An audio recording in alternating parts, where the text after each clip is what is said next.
Bem-vindos e bem-vindas ao podcast As Novas Vozes do Luxo. Eu sou Cláudia Brandão, especialista no luxo contemporâneo, ao lado de Tipiti Barros, anfitriã de conversas e facilitadora criativa, e nós criamos esse podcast para discutir o luxo em transformação. Um luxo que demanda mais inovação, sustentabilidade e humanização. E aqui nós trazemos pessoas, marcas, empresas que estão redesenhando o luxo. Um luxo mais atento ao consumidor que está cada vez mais consciente. E hoje a gente tem o prazer de receber aqui no nosso estúdio Maurício Cubo, CEO à frente da Júlio Cubo, uma empresa centenária, uma marca centenária já. E eu vou pedir para o Maurício se apresentar, mas olha só, gente, eu tinha deixado aqui no meu script a seguinte frase, né? Maurício, eu imagino que a sua jornada pessoal se entrelace com a jornada da marca também, né? Mas eu descobri nos bastidores, Maurício nos contou que não foi bem assim. Então conta pra gente como é que foi então a sua conexão com a Júlio Cubo já numa fase mais adulta. Conta a sua história pra gente. Bom, primeiro eu quero agradecer, é um prazer, uma honra estar aqui com vocês, dividindo um pouco dessa história. A família chegou no Brasil em 1925, né? Então são 100 anos de história desde que a minha bisavó trouxe a primeira pérola para o Brasil. E a empresa está fazendo 60 anos, né? A empresa foi fundada pelo meu avô. E falando um pouquinho sobre essa curiosidade, né? Eu, quando era adolescente, resolvi sair de São Paulo, né? Estudar engenharia agronômica, justamente pela minha paixão, pela minha conexão com a natureza que eu sempre tive, né? E aí fui estudar na Exalc, em Piracicaba, né? Estudei um pouco durante 5 anos, né, um pouco desse universo da agronomia. E o curioso é que muito disso se conecta hoje com a joalheria, né? Porque a tendência natural é que as pessoas entendam que são universos muito distintos, mas na verdade tem muita conexão aí, né? Então eu tenho uma paixão muito forte pela aquicultura, né? Então desde a época de faculdade eu estudei bastante isso, e isso se conecta muito com a produção das pérolas, né? Então a gente está falando da produção das ostras e naturalmente das pérolas também, então é um universo muito próximo dali com o que eu estudei. E também a formação de solos, que também tem muita conexão, tem muita ligação com a formação das pedras preciosas, né? Então foi um momento muito importante de conexão ali com todo esse universo da agronomia, né, que se conecta com a natureza, mas aprendi muito da joalheria ali também. Muito bom. Mas agora me diga como é que você transitou, então. Porque o Maurício me disse, quando eu fiz a minha transição de carreira, eu falei, como assim uma transição de carreira? Você não nasceu dentro da marca? E aí você me contou que num determinado momento a família, né, te chamou ali para a marca. Conta como é que foi isso.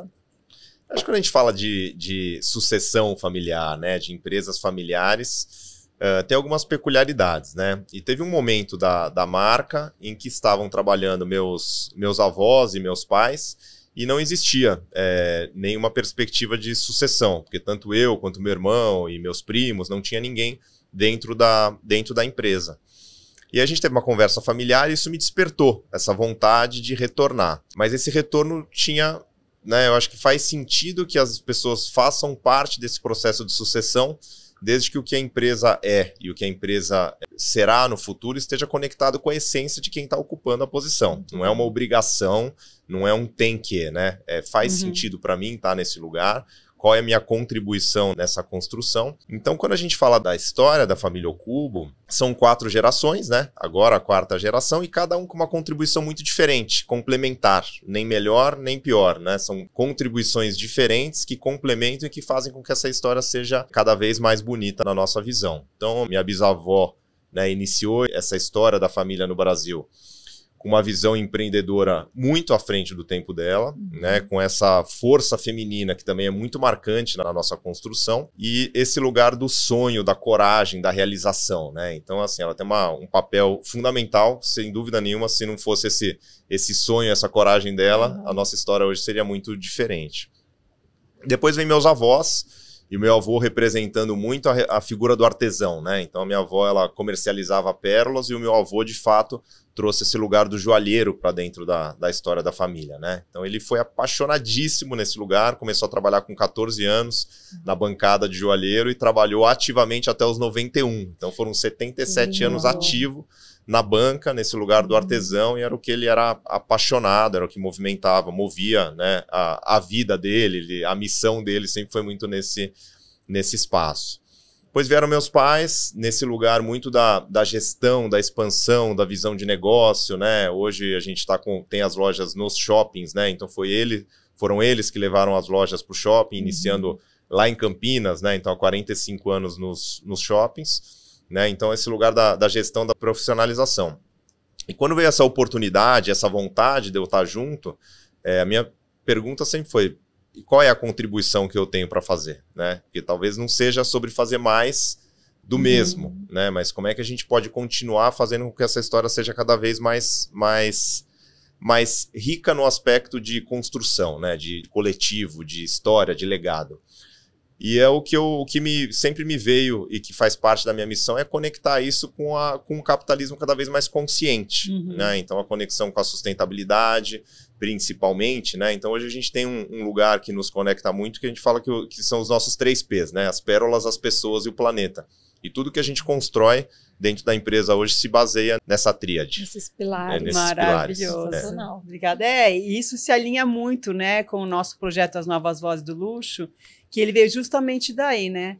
O que as empresas do ecossistema do luxo estão fazendo frente às necessidades do nosso planeta. A gente está em um momento de grande transformação social e ambiental e outras, enfim, mas vamos nomear essas duas.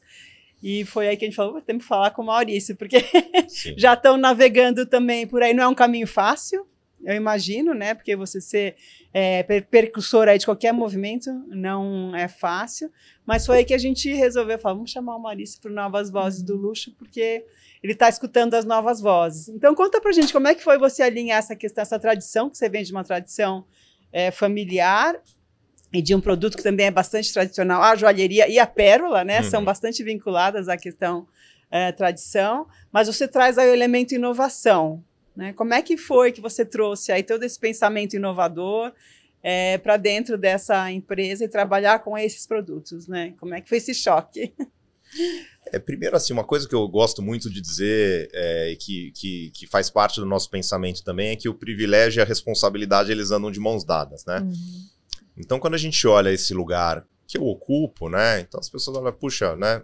Que privilégio, né? E de fato eu vejo isso como um grande privilégio, uma honra, né? Estar nessa posição de poder dar continuidade a esse legado. Mas ao mesmo tempo traz muita responsabilidade, né? São centenas de pessoas conectadas hoje ao nosso negócio, milhares de pessoas que passaram ao longo dessa história. E um potencial futuro também muito grande, né? Assim, em termos de continuidade ao longo do tempo, né? Então, quantas vidas que a gente quer impactar? E aí, quando a gente traz um pouco disso para esse equilíbrio da tradição e inovação, vou até fazer um paralelo que eu acho importante. A gente olha a família como uma árvore, né? Então, é o invisível que sustenta aquilo que hoje é admirado, né? Então, quando a gente olha a fundo a história das empresas, o que a gente vê na fachada tem muita coisa por trás, né? Então, qual é esse invisível que sustenta tudo isso hoje? Então, quando a gente olha dentro dessa história da sucessão familiar, atrelado e comparado a uma árvore, a gente olha para as raízes representando as gerações que já não estão mais hoje na gestão do negócio. Né? Então, no caso da nossa empresa, a primeira e a segunda geração, né? Minha bisavó e meus avós. O que eles representam? O DNA, os valores, aquilo que muda muito pouco, né? Que às vezes é silencioso, mas é essencial. O tronco, ele é representado pela geração que está nesse processo de ser sucedida. Tem um papel muito relevante aqui, porque ao mesmo tempo que ele precisa ser o ponto de equilíbrio entre o que já passou e o que está sendo construído agora, então ele precisa ser muito firme nesse lugar do equilíbrio, ele também precisa ser muito flexível para que essa energia flua e que tudo mantenha-se muito equilibrado. E a geração que está chegando, né, ou que está nesse momento, né, no comando da empresa, que é o meu caso, eu represento hoje o que seria as flores, os frutos e tal. E o que é isso? É a parte que é mais sensível ao que está fora. Então, conforme as estações mudam, a copa da árvore também muda, né? Então a gente vai se adaptando, sentindo o que está acontecendo no mundo, se adaptando e fazendo com que a cada ciclo que passe, aquela árvore possa ficar cada vez mais forte, né? Então é um pouco desse espaço. Então, quando a gente fala da mudança, da inovação, ela está nessa copa, porque a gente está nesse ambiente de sentir. Agora tá calor, tá frio, o que muda, qual que é a tendência e o que a gente precisa mudar para que a gente permaneça vivo e cada vez mais forte.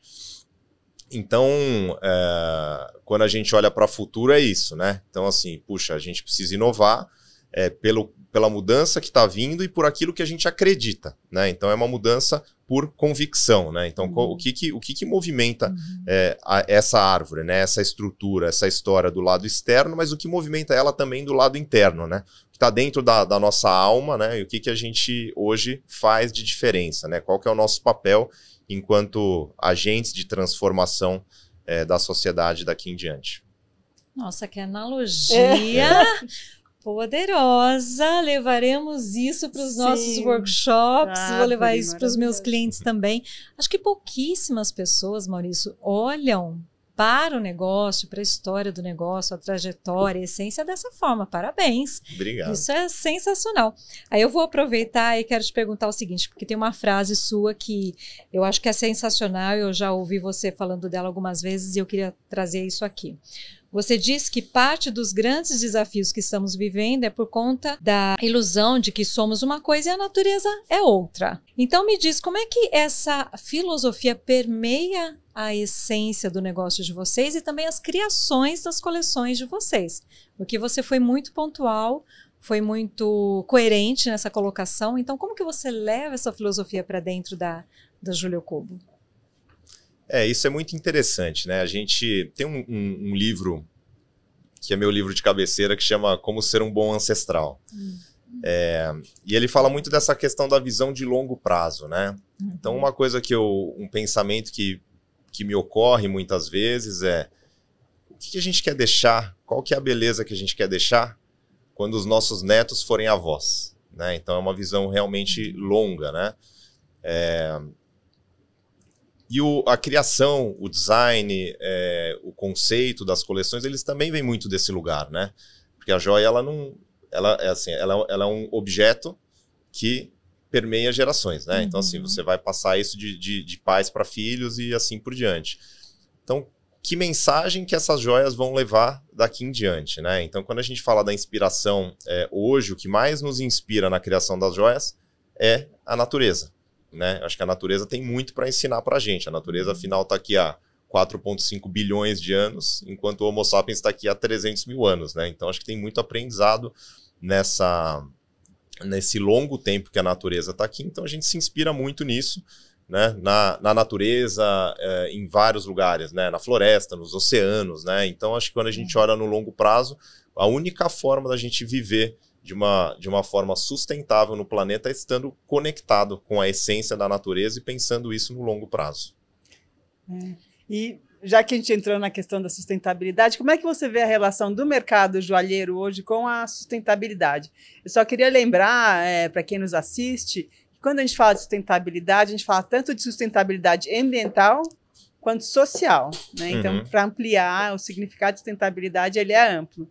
Então, como é que você vê o mercado joalheiro se relacionando com a sustentabilidade? Eu sou muito otimista, né, Tibiti? Eu olho para o futuro sempre com muito otimismo, claro que buscando fazer a nossa parte, mas até como pai, eu acho que é um dever nosso ser otimista e construir um futuro, né? Então, eu sempre acredito muito que a gente só é capaz de criar o futuro que a gente pode imaginar. Então, assim, o nosso olhar para o futuro, ele é um olhar otimista, de como é que a gente pode fazer essa transformação coletiva em prol de algo de longo prazo. Mas quando eu olho para a sustentabilidade no mercado joalheiro, eu acho que a gente está num momento de despertar. Ainda tem muito mais pela frente do que o que ficou para trás. Então acho que é um processo lento, gradual, mas que vai levar a gente para lugares melhores. Então, olhando para dentro da empresa hoje, que a gente tem feito já, né? A gente está trabalhando com a rastreabilidade da cadeia do ouro. Então, a gente não trabalha com ouro vindo do bioma Amazônia, mesmo de mineradoras legalizadas, né? A gente está olhando para trabalhar com a rastreabilidade completa da cadeia até 2030, então incluindo outros metais, incluindo pedras preciosas e pérolas, né? Então, é um processo gradual de conquista até lá. E ao mesmo tempo que todas as nossas coleções, elas têm um lugar de inspiração e de integração com a natureza. Então, dando um exemplo, a nossa última coleção foi inspirada e integrada com a Amazônia. Como assim integrada com a Amazônia, né? Então, a gente, além da inspiração do design, né, de tudo que a natureza da Amazônia nos inspira enquanto criação, A gente trouxe também madeira de manejo sustentável para a coleção. Então, é um projeto na Reserva do Desenvolvimento Sustentável do Atumã, em parceria com o IDESAN, o Instituto do Desenvolvimento Sustentável da Amazônia, que impacta mais de 50 famílias ali nessa região, dentro desse projeto. Então, como é que a gente pode movimentar a economia na floresta, fazendo com que as pessoas protejam, sejam verdadeiros guardiões da floresta, através do que a gente cria aqui. Então, a gente trouxe a madeira de manejo sustentável. A gente fez um projeto na coleção de Natal com a garantia de que a cada joia que a gente vendesse, a gente plantaria uma árvore. Então, a gente plantou 3.000 árvores também nessa mesma região. Árvores essas que vão movimentar ainda mais a economia. Então, são árvores frutíferas, enfim. A gente tem todo um estudo por trás para que isso gere renda para essas comunidades e melhore ainda mais essa condição. Então, girando esse ciclo, né, das pessoas e do planeta, né? Quanto mais a gente cuida das pessoas, mais cuidado o planeta vai ter. E, além disso, a gente trouxe 2 modelos indígenas para estrelarem a nossa campanha. Aqui em Puremunã, é uma modelo que está iniciando a carreira, ela nunca tinha feito um trabalho de projeção nacional, tinha feito algumas pequenas coisas ali na região de Manaus, e a gente trouxe ela para essa campanha, dando voz para quem de fato precisa ser escutado, né? Então, quando a gente fala dos guardiões da floresta, são essas vozes que a gente precisa escutar.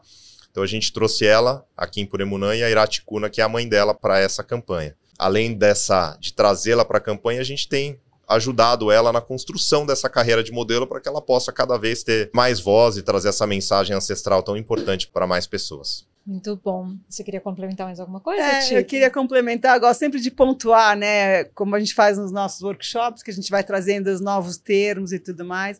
Quando você fala aí dessa preocupação que você tem com a comunidade, que dá suporte também para vocês, né, os seus stakeholders. Então, acho que é importante também pontuar isso, que não é, a gente fala de shareholders para stakeholders.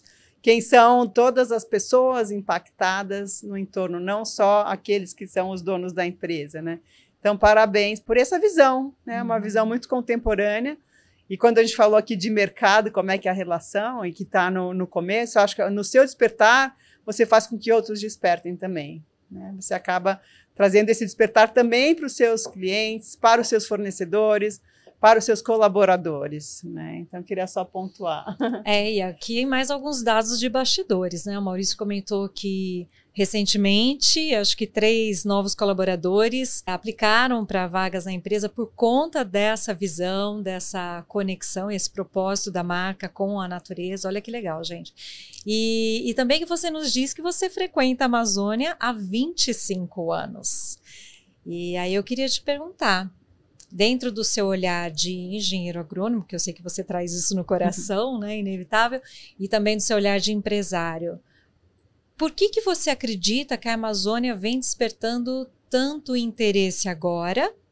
E o que você vê de mudança real, digo, impacto positivo a partir das ações empresariais que vêm acontecendo com esse intuito de fomentar o trabalho dos guardiões da floresta? Bom, primeiro eu acredito que a Amazônia tem despertado muito interesse, que o Brasil tem hoje, dentro do nosso território, a maior floresta tropical do mundo e que vai ter uma importância essencial, fundamental na regulação do clima daqui em diante, né? Então, acho que o Brasil hoje tem potencial de liderar essa agenda verde, né? Que vai ser tão importante para as próximas gerações, obviamente não só no nosso país, mas em todo o planeta. Mas, ao mesmo tempo, tem uma visão que eu acho que é super importante a gente debater enquanto sociedade, que é a visão de curto prazo versus a visão de longo prazo.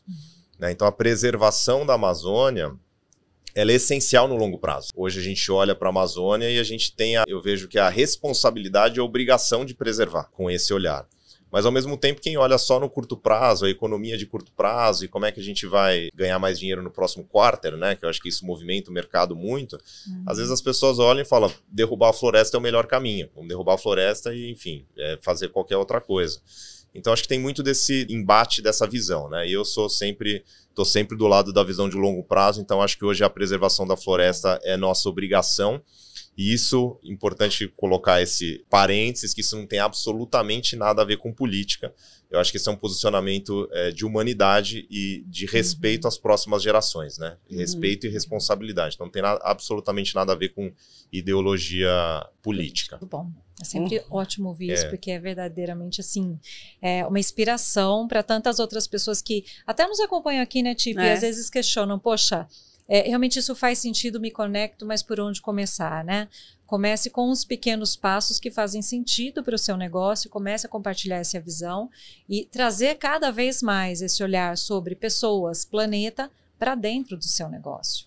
E só complementando, né, Cláudia, eu frequento a Amazônia há 25 anos, você comentou, né? Todos os anos. Comecei, né, num hobby familiar, então eu, meu irmão e meu pai, nós somos pescadores. Que legal. Então a gente começou a frequentar a Amazônia nesse lugar do hobby, das férias e tal, de pescaria. Mas eu fui me apaixonando por aquele lugar, né?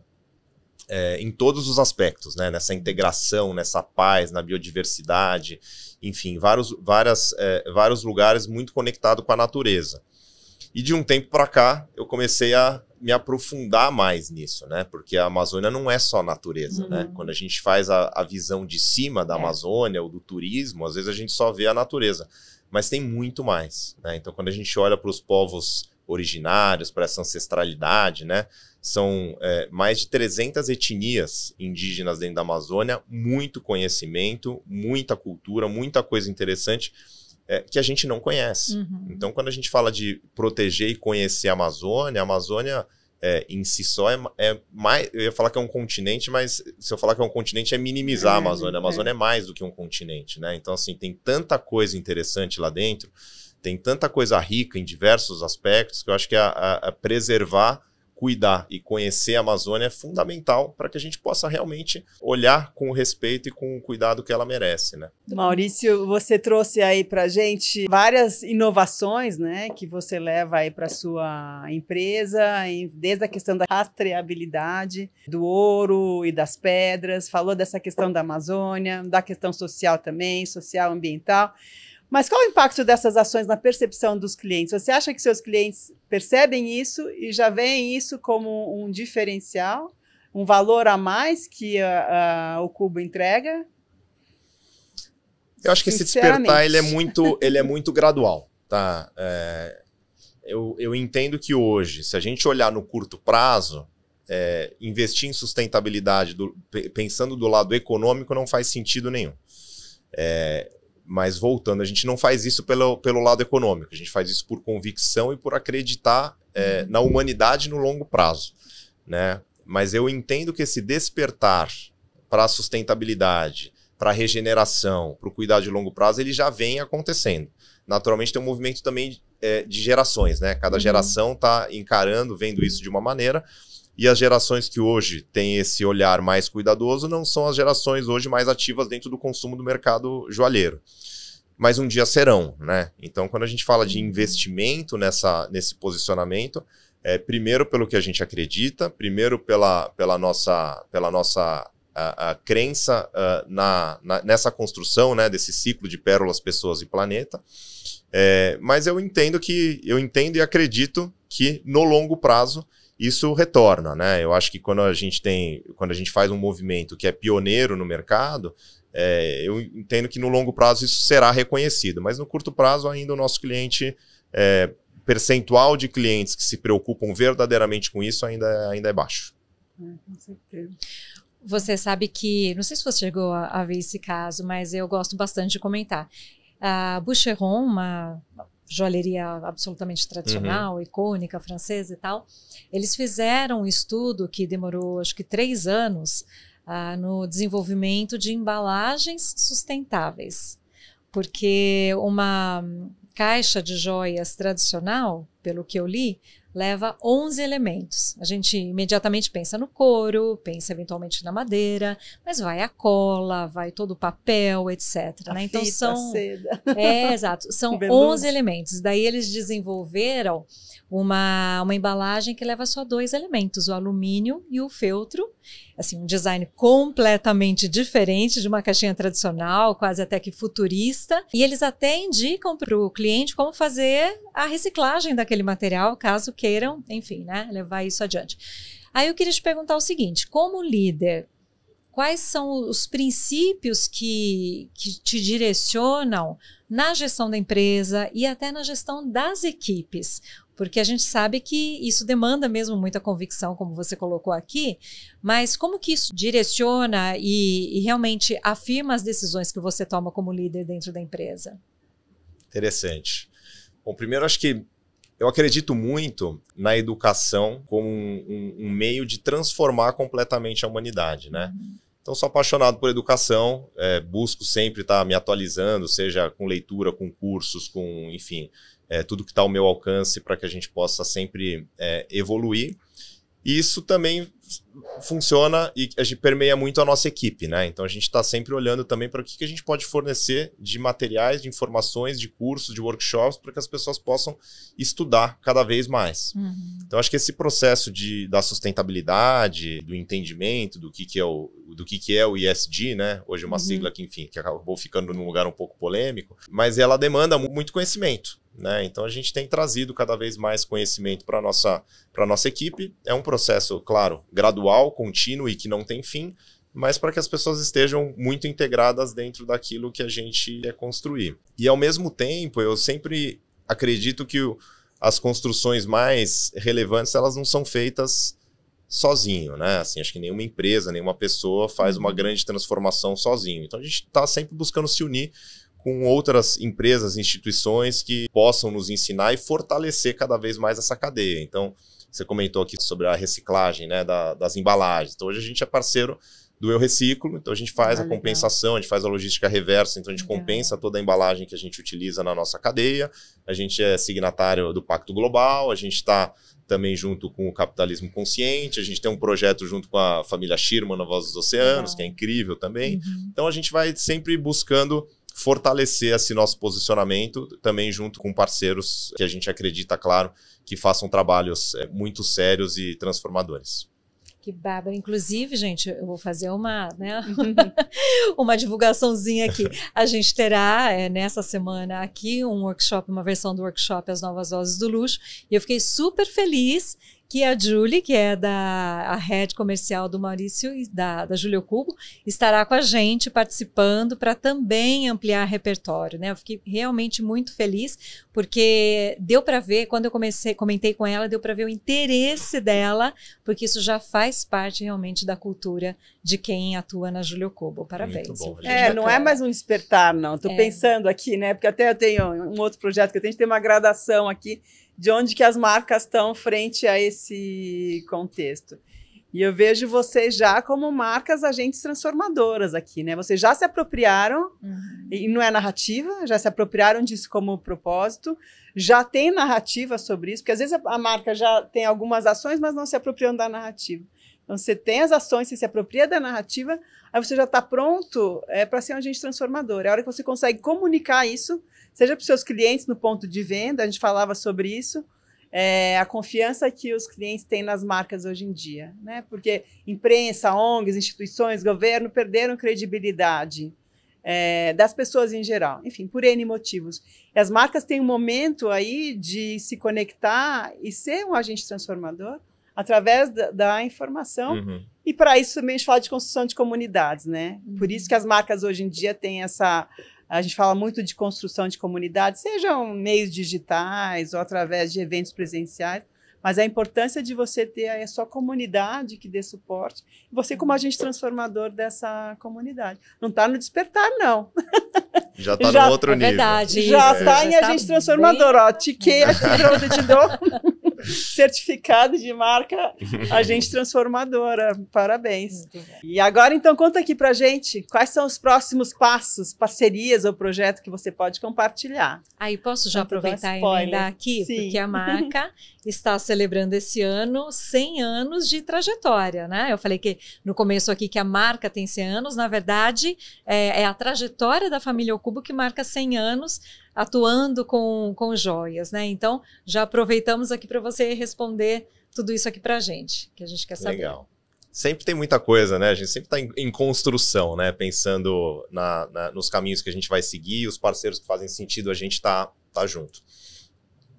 Mas acho que até antes de construir novas coisas, é sempre importante a gente fortalecer aquilo que a gente já está fazendo, né? Então, eu falei um pouco aqui da família Schirman. A gente está com eles desde o início dessa expedição, né? Eles fazem uma expedição incrível, para quem não conhece, recomendo muito conhecer Voz dos Oceanos. Né? Então eles vão completar agora em outubro, novembro, final de outubro, começo de novembro, a volta ao mundo e terminar essa expedição na COP, né?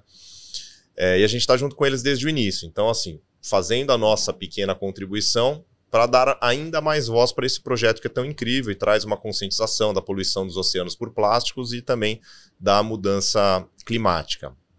A gente tem uma parceria com o Instituto Ayrton Senna, né, através da Ocubo Man. Então a gente fez a primeira coleção de joias do Ayrton Senna da história, né? Ele já tinha feito uma ou duas peças, algumas poucas joias com outras joalherias, mas uma coleção completa narrando essa história do Ayrton é a primeira vez. E esse ano, né, celebrando esses 100 anos da história da chegada da família Ocubo no Brasil, a gente naturalmente vai conectar muito essa história do Japão com o Brasil, né? Então eu entendo que a gente tem valores japoneses muito importantes que hoje norteiam decisões dentro da empresa, né? Então a gente fala do omotenashi, que é um grande ensinamento sobre hospitalidade e atendimento.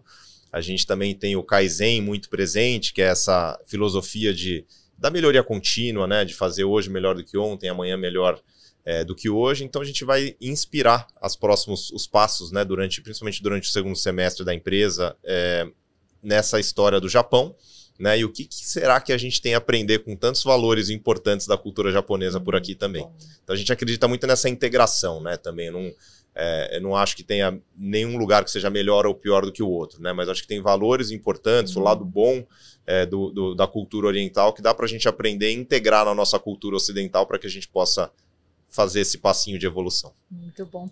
Queria aproveitar e perguntar o seguinte também. Você falou sobre a Ocubo Man. Fala para a gente um pouquinho sobre o porquê de criar uma marca destinada especificamente ao público masculino. Como que foi essa elaboração? Interessante, né? Porque acho que o mercado masculino vem mudando muito nos últimos anos e a tendência é que continue nessa direção, né? O homem se expressando cada vez mais, né? De diversas maneiras, mas através dos acessórios, das joias e acessórios também. Ao mesmo tempo que a grande maioria das marcas ainda não tem um espaço dedicado aos homens, né? Então é sempre aquela linha masculina que fica ali escondida no fundo da loja e tal. E a gente entende que tem espaço para que seja mais do que isso, né? Para que não seja só uma linha, que seja uma coleção, que seja uma marca, que esteja, né, muito atrelada, inspirada no homem, que a gente possa cada vez mais agregar experiência do atendimento, enfim, da loja, da exposição, de tudo voltado para o homem e não somente uma adaptação, né, dentro de uma loja que pensa a experiência para uma outra persona. Então a gente trouxe a Ocubo Man no ano passado, a gente fez a coleção com a Ayrton Senna, né, com a Senna Brands. A gente também fez uma outra coleção junto com o Bruno Van Enck da Corleone. Então, agora a gente também, né, nos próximos passos, a gente deve trazer um pouco mais desses valores, de inspirações do Japão, então, para vir por aí nesse ano. Totalmente as novas vozes do luxo. Muito, parabéns. Obrigado. Antes da gente ir para a nossa última pergunta, você tem a nossa pergunta final, que a gente já vai fazer já, mas eu queria pontuar, que a gente sempre faz isso nos nossos podcasts, e porque tem a ver com o nosso workshop, algumas dos temas e das palavras que você trouxe aqui, mesmo que a gente não tenha falado essas palavras especificamente, são temas que permearam a nossa conversa e são todos temas contemporâneos. Então, a gente falou que o de ODS, greenwashing, social washing, stakeholder, soft power, a questão do Japão aí, ESG, nova masculinidade. Então, assim, para quem faz parte, quem frequenta nossos workshops ou escuta o nosso podcast, o quanto é importante a gente ampliar vocabulário, ter narrativa sobre sistemas contemporâneos. Quem já conhece essas palavras e já tem essa conversa, absorve mais profundamente o que você traz para a gente. Então, essa é a importância e essa provocação que a gente faz no nosso projeto As Novas Vozes do Luxo. Conversa super contemporânea, que adorei. Falar com quem é de inovação, né? Maravilhoso. Quem já está lá na frente, como você disse, né? Agentes transformadores, a conversa é outra. Quer fazer a pergunta? Vou fazer, mas antes disso, eu ia comentar o seguinte. E olha a importância de conhecer, de entender esses temas contemporâneos, incorporar isso no seu repertório, porque você consegue realmente se antecipar aos movimentos, a novos comportamentos. E isso se traduz em oportunidade de negócio, né, Maurício? Acho que sim, a gente está sempre se atualizando e buscando isso, né? Então a gente, por exemplo, a gente está falando agora das ODS, do Pacto Global, né?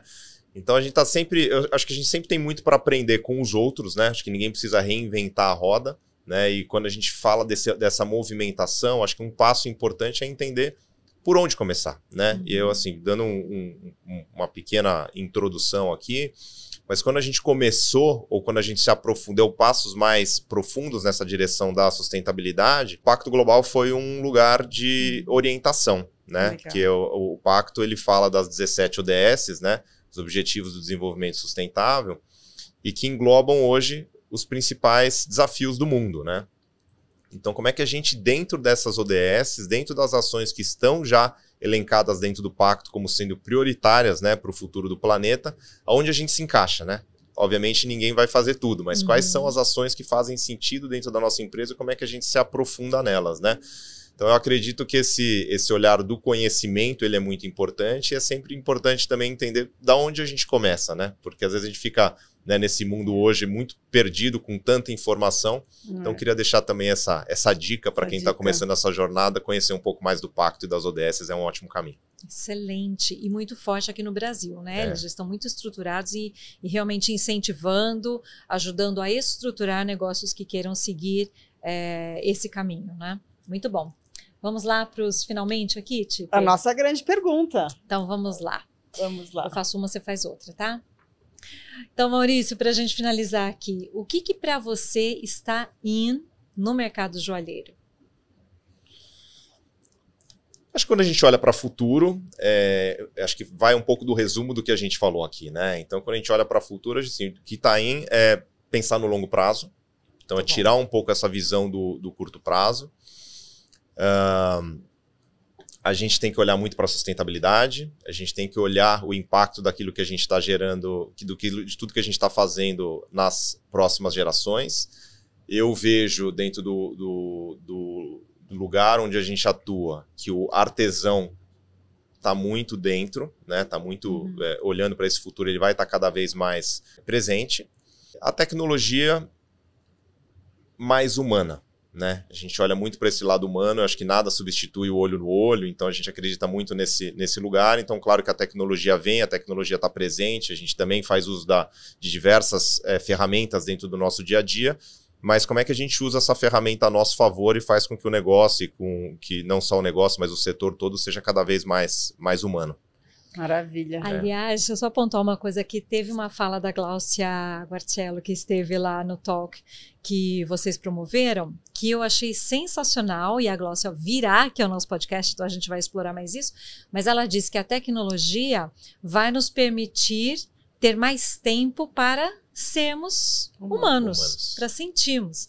Eu achei isso sensacional, porque eu acho que não existe pessoa no mundo, nesse momento, que não esteja sentindo falta, às vezes consciente ou inconscientemente, dessa reconexão consigo mesmo, né? E com o planeta também, com as pessoas, né? Com as pessoas, exato. E o que está out? Você falou que está no setor joalheiro. Eu acredito que a exclusão, né? Eu acho que quando a gente fala, né, do luxo, eu acho que tem um conceito importante, né, que é a raridade, mas ao mesmo tempo, mesmo com itens que são raros e valiosos, como que dentro dessa cadeia pode ter muito mais inclusão do que exclusão, né? Então não é sobre ostentação e sobre utilizar acessórios e produtos que fazem com que uma pessoa se sinta extremamente poderosa em detrimento dos outros, mas é olhar para a cadeia como um todo para que todos possam se beneficiar disso, né? E eu acredito também que quanto mais a tecnologia avança, menos espaço vai ter para esses produtos que a gente vê muito no mercado ainda, de baixa customização, produtos de larga escala, né? E eu acho que vai... Porque eu acho que o que o ser humano está precisando é muito mais desse olhar 1 a 1, né, da valorização, do atendimento personalizado e de você usar aquela joia, aquele produto que faz sentido dentro da sua essência e não o que todo mundo está usando, né? Maravilhoso. Para a gente finalizar, vou pedir para você então falar as suas redes sociais e as redes sociais da Júlio Cubo. Legal. O Instagram da Júlio Cubo é @juliocubo e o meu é Ocubo Maurício. Legal. Vocês estão presentes em TikTok também?